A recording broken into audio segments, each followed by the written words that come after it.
Good afternoon. Welcome back to another video on the channel.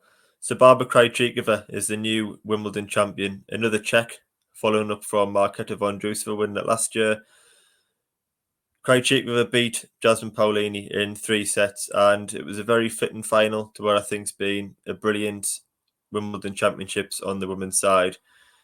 3 up and down sets. Krejcikova winning the first set 6-2 before Paolini fighting back as she always does with that real tenacity and speed and defence and the ability to get the crowd on the side before Krejcikova finally closed it out at 6-4 after what was a brilliant, dramatic final game. I'm just going to quickly run through the match and give my thoughts on each of the sets and also how I think their tournaments were as an overall. So starting off with set 1, now I predicted Krejcikova to win this match. I just thought her overall ball striking and the quality of her serve and return would be the difference. And I think she's definitely settled into the match better. Paolini doesn't have an incredible serve that can consistently hurt Krejcikova and win 3 points. And from an early stage, I think Paolini was a little bit passive early on and perhaps a little bit nervous with it being her first ever Wimbledon final. And due to that and Krejcikova's return depth, that serve for Paolini gave her little to no advantage. Every single point on Paolini's serve was getting into baseline exchanges, and Krejcikova was looking to dominate from an early stage with the forehand. In the baseline exchanges, I feel like Krejcikova was more consistent, particularly in the opening set. She hit a very hard length, heavy length, and it was difficult for Paolini to get time to be able to dictate and get the double-handed backhand down the line, which is a shot that she loves to hit. It was Paolini that had to look for variety, try and switch it up in the rallies, but it's very difficult to do against Krejcikova, who is also brilliant around the net, being a Grand Slam doubles champion. Krejcikova served excellently in the first set. I think it was 90% the first serves, and from game 1, she used the serve and forehand pattern. Paolini started to try and use the slices to draw Krejcikova in, and she had a little bit of success with the drop shot.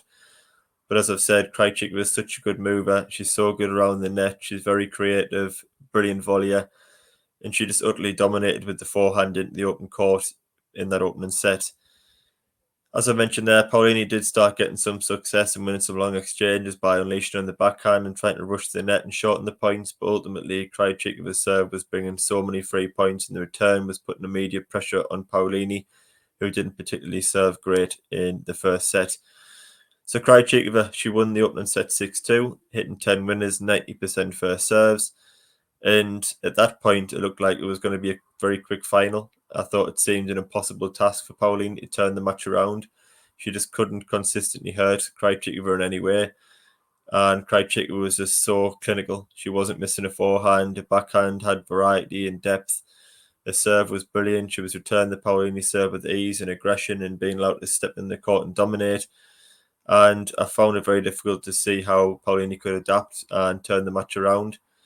But she did. And in set 2, there was a huge momentum shift at 1-0 where Paolini did decide to start hitting a heavier ball, take time away from Krejcikova. She managed to get the crowd involved. And she's a player that does that brilliantly. She's very emotional on court. She, celebrates the big points. She's very energetic. She's got a huge smile on her face. She's very tenacious and quick around the court. She wins some excellent points through counter punching and defence.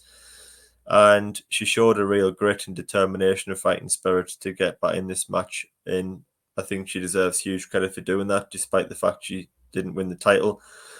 She just forced herself to be aggressive. She knew that if she was going to be deep and passive and behind the baseline, that Krejcikova was just going to continue to dominate, and she'd have won the second set comfortably as well. So she decided to get inside the baseline, swing hard, and at that point it was her only option.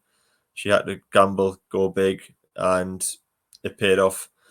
She turned it into a physical battle, and it was suddenly Paolini that started to hit the 1-2 punch on serve and comfortably hold. And it was just a complete turnaround from set 1, a complete shift in momentum. As I said, the crowd got on the side. They wanted to see a third set. And when Paolini gets that fighting spirit and good mode of positive tennis, she's very difficult to get out of it. And I just feel like the whole difference in that second set was her court position. As I've said, she had to gamble, had to go for it, and she'd done that by really flattening out the forehand and looking to attack the net and use her speed and guile and creativity to shorten points. Paolini won the second set 6-2 with another break. I think she broke Krejcikova twice in that second set, and we were going to a final set decider. It's been a great women's championships up to that point. We've seen some fantastic matches between, Keys and Paolini. The Paolini and Vekic semi-final was awesome to watch. Krejcikova against Rybakina was a huge upset and an example of brilliant problem solving. And it felt the right way to decide the title was to go to a deciding set. In set 3, we'd obviously seen two heavily one-sided sets at that point, 6-2 either way. Set 3 for me was going to be about who can impose themselves, who can get in the baseline, who can be the aggressor, who can get more free points off serve. And I actually felt like Paolini started the third set the way she finished the second. She was very aggressive. I think she got a love hold inside a minute. She was taking all the time away from Krejcikova, and she kept powering the forehand wide and deep to back up her serve. And at that point, you could arguably say Paolini was favoured because she was serving first. She had the momentum of winning the second set. And it was going to be a huge couple of service games, I felt, for Krejcikova. Could she get back on the baseline? Could she refine that first serve that's got her to this stage? And she did do that. She held to love in the open service game. And it was clear at that point that we were in for a long, dramatic and high-quality set to decide the women's Wimbledon champion. Both players were playing well at the same time for the first time in the match. In the first set, it was all a Krejcikova. The second set was all Paolini. The third set was about them both and who could get that first break and, secure the final. At 3-3, there'd been 0 break points. Both were serving well. They're both looking to be aggressive and dominate and serve. And the first break was always likely to be the match winner. At 3-3, Krejcikova made the first move and she broke. She found the range in the forehand again. And that's just such a huge weapon. Every time she timed the forehand and stepped inside the court, she more or less hit it for a clean winner. She gets such great angles, particularly cross court and out of the reach of Paolini, who is a fantastic defender as well and so quick around the court.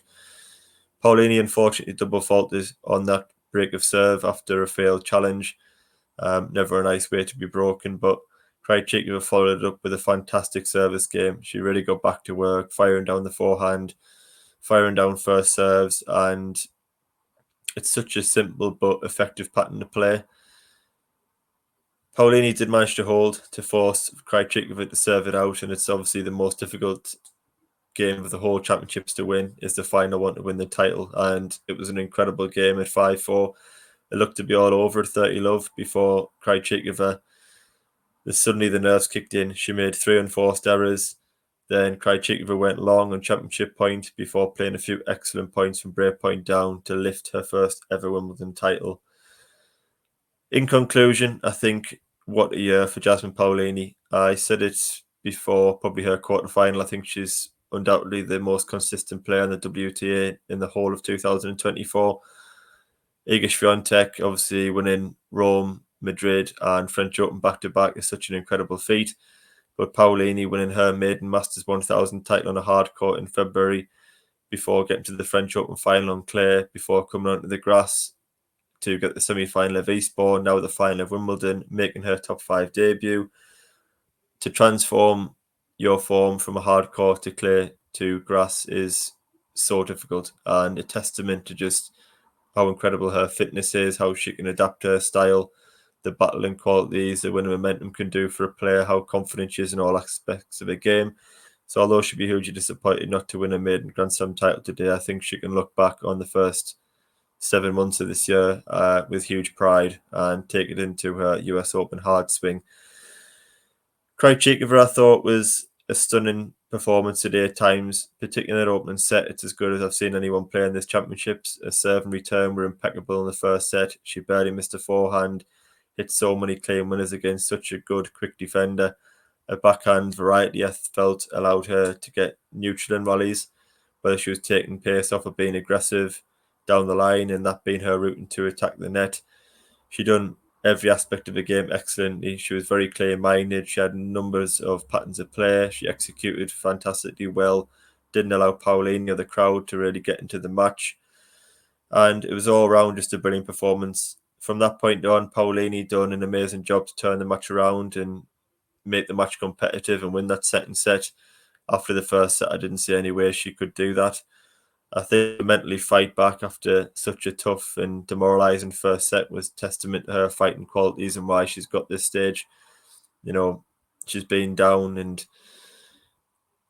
difficult positions throughout this championship, but managed to fight back and reach into the final. But overall, I would say Krejcikova deserved the final set. A serve and forehand has been the difference for her in every match, and deservedly saw her win this title.